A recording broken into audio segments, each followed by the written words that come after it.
Well, as we mentioned earlier, farm estate planning can be a difficult time and a time-consuming process. It's often just finding the right approach, well, that can be the biggest hurdle. Well, one of the most typical questions in getting started is whether a revocable trust should be used. Well, Roger McEowen with the Washburn University School of Law joins us now with a bit of guidance in today's Rural Money segment. And Roger, as always, thanks for your time here this morning.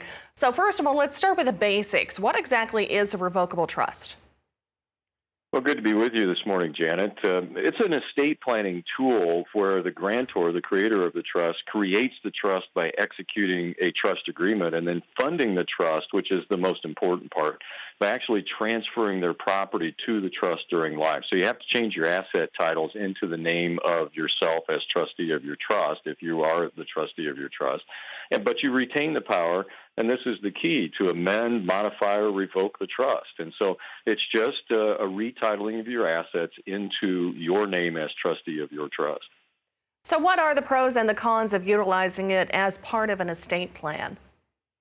Well, I would say for many people, the major advantage is privacy. A will is the comparison document here, but a will becomes public when it's probated, and that's a public record. But there is no publication of the trust terms in terms of where you leave your property to. So a lot of people put a high priority on privacy, and that's probably the primary benefit.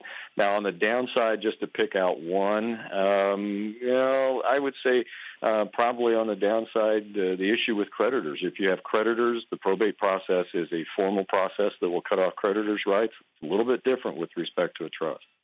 And what are some of the main gift tax aspects to keep in mind through this process?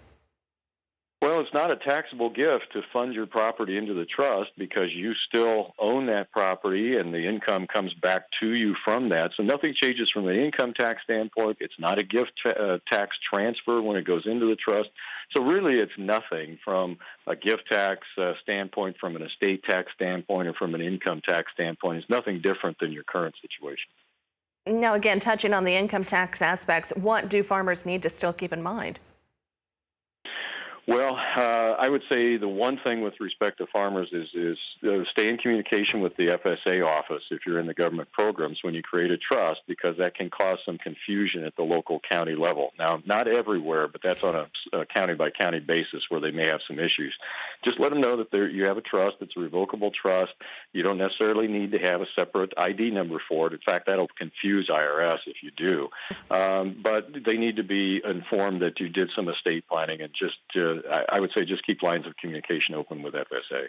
And Roger, overall, what would you say is the big takeaway we need to keep in mind here?